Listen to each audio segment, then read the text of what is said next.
Ada komentar yang bisa membuka tabir kebodohan dan kerendahan. Pada sisi lain, juga bisa menggelitik, mengundang gelak tawa berkepanjangan.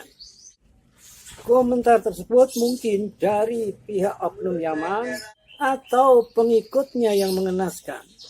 Baiklah, saya bacakan, mohon diperhatikan.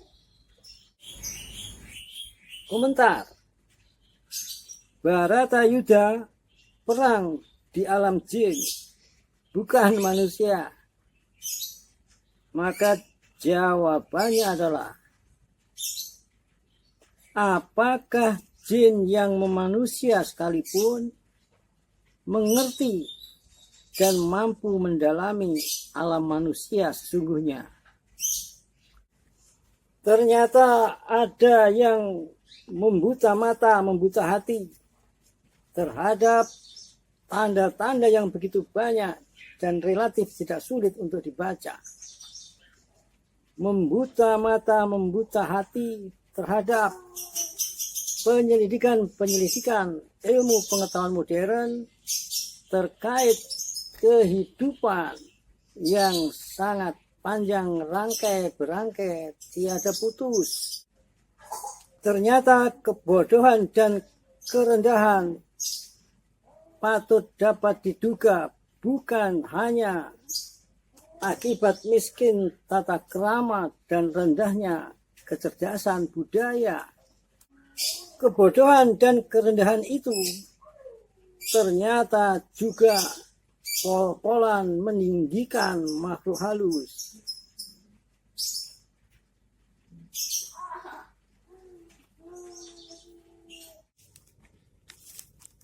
Sedikit-sedikit hantu. Padahal hantu itu makhluk bodoh. Diri sendiri makhluk maju. Berjati diri, jangan gampang terkecoh. Perkenankanlah pula saya menyampaikan yang pernah saya sampaikan pada kesempatan lain berikut ini. Perihal sejarah riwayat legenda mitos. Sesungguhnya satu lagi yaitu tradisi. Di seputar itu ada muatan etos menyangkut gaya hidup dan jati diri. Di dalam video yang ke-20 dan 21, saya tegaskan, semua itu tak ada urusan dengan makhluk halus. Tak ada itu, melainkan lebih sebagai pendokumentasian peristiwa geologis yang bersifat khusus.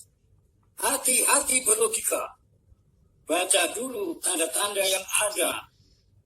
Konfirmasikan dengan peristiwa geologis yang terjadi. Itulah yang menjadi sumber awal sekali.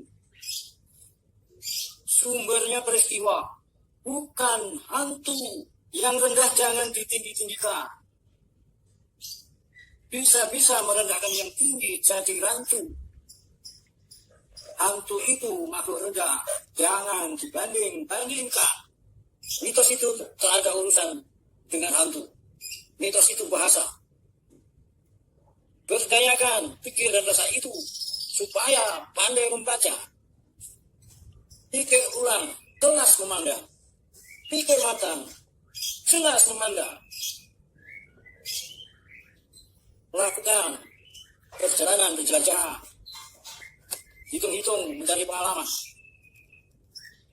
Jika pun tak berkenan, masih bisa melalui kepustakaan. Berani mendalami arkeologi, berani mendalami antropologi, berani mendalami sejarah budaya, macam-macam ilmu, rupa-rupa wacana. Semoga banyak yang berkenan mendalaminya lebih rinci. Penggambaran di sini hanya bagian kecil sekali. Di pusat ini terkesan banyak hal jadi misteri. Banyak hal yang tertutupi atau mungkin sengaja ditutupi. Penggambaran di sini ibarat hanya menyisir di pinggiran. Tidak mampu menyelam lebih ke kedalaman. Sekedar melipat tirai untuk suatu pemahaman. Aneh kalau apa-apa dihubungkan dengan hantu yang nggak kelihatan. Sedikit-sedikit hantu, sedikit-sedikit hantu. Padahal hantu itu makhluk bodoh. Diri sendiri makhluk maju. Bersedih diri, jangan gampang terkecoh. Mitos-mitos itu bagaikan terhubungkan lorong-lorong. Kiranya ada yang mampu menjelajahinya hingga ke kolong-kolong. Penggambaran di sini hanya pada bagian yang memotong. Mungkin hanya pada bagian atas yang lowong. Ya katakanlah memilih segi-segi yang sesuai. Daripada kejauhan malah sama-sama tak sampai. Intinya jangan abai terhadap hal yang seolah-olah terbengkalai. Ya karena kalau tidak dimulai, kapan terurai? Misalnya, bagaimana dengan cerita Sang Kuryang? Ada yang menegaskan sebagai Sang Guru Hyang, tetapi ada yang menjelaskannya sebagai Sang Guryang. Seiring dengan adanya istilah Rahyang, Sangyang, Damyang, Guryang. Lalu bagaimana bila sekedar Sang Kuryang? Ya siapa yang mau melarang? Apalagi di dalam cerita itu ada perahu yang ditendang, lalu menangkut di puncak gunung tinggi menjulang. Gunung Tangkuban Perahu di dekat Bandung. Masyarakat mengetahuinya berkaitan dengan cerita Sang Kuryang. Padahal yang sesungguhnya mungkin saja belum terhubung. Tetapi yang ringan ini pun kiranya cukup untuk membuat sesuatu jadi terang. Maka terkesan mitos-mitos sesungguhnya bertumpuk. Mungkin memang ada sejumlah peristiwa dan cerita yang membentuk cerita perahu di gunung, mungkin pada bagian akhir yang menumpuk. Meskipun begitu, cukup jelas, tidak perlu memikirkannya sampai suntuk. Perahu di gunung di dekat kota Bandung, tak usah bingung. Peristiwa geologisnya mendukung. Bandung sekarang dekungan Bandung, Bandung dahulu danau Bandung. Itulah maka ada perahu di gunung. Demikianlah, semoga beruntung. Ternyata ada yang membuta mata, membuta hati terhadap tanda-tanda yang begitu banyak dan relatif tidak sulit untuk dibaca.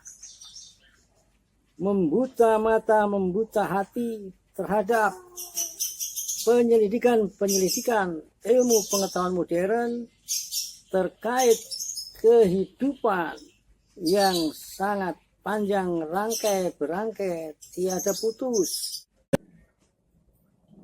Perang Baratayuda tidak di India.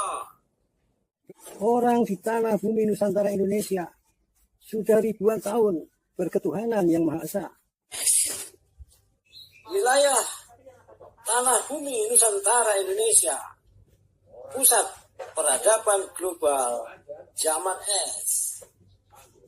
Perang Baratayuda terjadi di wilayah Nusantara Indonesia menjelang akhir zaman es. Apa yang kau cari, pemimpi? Semua lengkap ada di sini. Kecuali yang mungkin kau impi-impi. Ingin membalikkan logika bangsa ini. Betapa serius sesungguhnya masalah ini. Ketika oknum-oknum keturunan zaman merendahkan, menghinakan pewayangan.